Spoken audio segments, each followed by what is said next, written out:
இப்ப இந்த மீலாது விழாக்கள எல்லா ஊர்கள்லயுமே கொண்டாடுறாங்க. குறிப்பா ஜமாத்துகள், பள்ளிவாசல்கள் எல்லாமே கொண்டாடுறாங்க. அந்த பள்ளிவாசல் வரும்போது வந்து வெளியில வராண்டால, வெளிப்பள்ளியில இல்ல சில பேர் மேடை அமைச்சு இதெல்லாம் இது பண்ணுவாங்க. ஆனா, அதே தொனியில பள்ளிவாசல் உள் பள்ளிவாசல்லையுமே வச்சு மீலாது விழாக்கள், மௌலுது சபைகள்லாம் மௌலுது நிகழ்ச்சிகள்லாம் நடக்குது. அப்ப இங்க சில பேர் என்ன சொல்றாங்க அப்டின்னா, பள்ளிவாசல் அப்டின்றது தொழுகைக்குரிய இடம் தானே. அந்த தொழுகைக்குரிய இடத்துல நீங்க மீலாதையும், மௌலுதையும் ஓதுறதுங்கிறது சரியில்லாத ஒண்ணு அப்படின்னு சில பேர் வாதம் வைக்கிறாங்களே. இந்த வாதத்துக்கு உங்களுடைய பதில் என்ன சார்? பள்ளிக்குள்ளேயே மீளாது நடந்திருக்கிறது. நபி ஸல்லல்லாஹு அலைஹி வஸல்லமுடைய காலத்திலேயே. ஓஹோ! அதனால தான் செய்றோம். மீளாது இருந்தால் என்ன? உரை நடையில் நபி ஸல்லல்லாஹு அலைஹி வஸல்லம் அவர்களை புகழ்வது தானே. ம். சஹாபா பெருமக்கள் புகழ்ந்திருக்கிறாங்க. நபி ஸல்லல்லாஹு அலைஹி வஸல்லம் அவர்களும் ஆமோதிச்சிருக்காங்களே உள்பள்ளியிலே. உள்பள்ளியில்.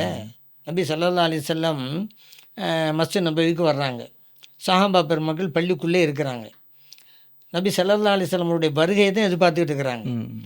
அவர் வரும்பொழுது அவங்களுக்கே பேசிக்கொள்கிறாங்க. நபி ஸல்லல்லாஹு அலைஹி வஸல்லம் அப்போது வருகை தர்றாங்க. அவங்க பேசிட்டு இருக்கிறது காதில் விழுது. என்ன பேசியிருக்கான்னு சொன்னால், அவர்கள் ஒருவர் சொல்கிறாங்க, ஆதம் அலைஹிஸ்ஸலாத்தை அல்லாஹ் தேர்ந்தெடுத்தான், அதனால் அவங்க சஃபியுல்லாவாக இருக்கிறாங்க.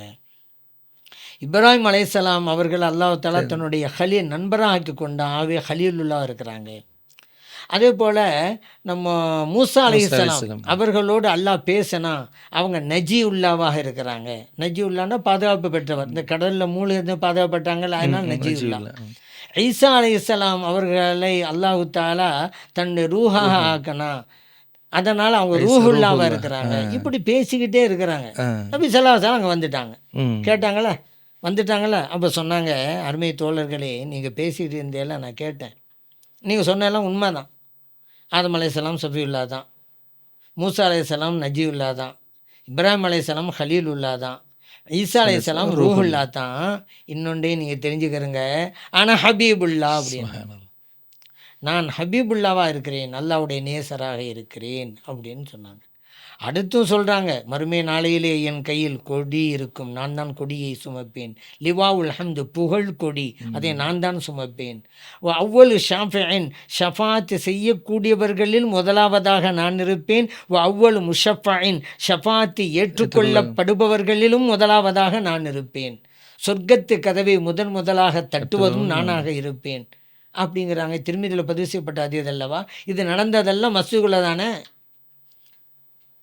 மற்ற நபிமார்களையும் போல்றாங்க. நபி ஸல்லல்லாஹு அலைஹி வஸல்லம் தன்னுடைய சிறப்பை எடுத்து சொல்கிறாங்க. மஸ்ஜிதுக்குள்ளே தான் நடக்குது.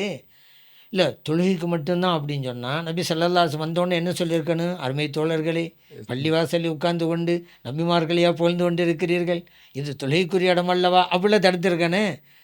நபிமார்களை புகழ்ந்தவர்கள் மத்தியில் தன்னுடைய பகலையும் சேர்த்து கொள்ளுங்கள் அப்படின்னு சொல்லி கொடுக்குறாங்க நபி ஸல்லல்லாஹு அலைஹி வஸல்லம் அவர்கள். அதனால் உள்பள்ளியில் தாராளமாக மீலாது விழா கொண்டாடுவோம்.